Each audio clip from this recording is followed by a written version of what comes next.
I'm Vandana from the UrbanMali network. Look what we have here.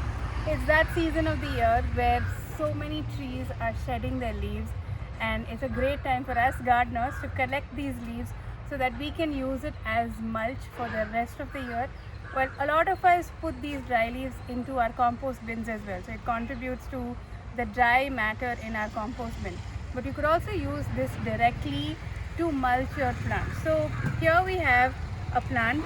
You see that the soil is exposed like this. So what you can do is take a bit of this mulch and just cover it up so that the top part of your soil is not seen.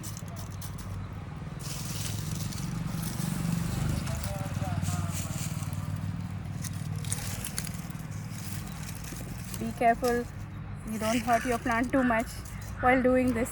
But what you see here is that the top portion of the soil is covered, and when you water it, what is going to happen is that the water is not going to evaporate from the topsoil. This mulch is going to protect the moisture in the pot, and then when you pour Jivamrita, the microbes are also going to eat this, and slowly this leaf manure becomes compost. In a way, it becomes manure and slowly breaks down and keeps adding to the nutrition of your planter. So it's always good to have a layer of mulch on your topsoil. In the monsoon and part of winter, you may want to remove this mulch because you don't want too much moisture, right?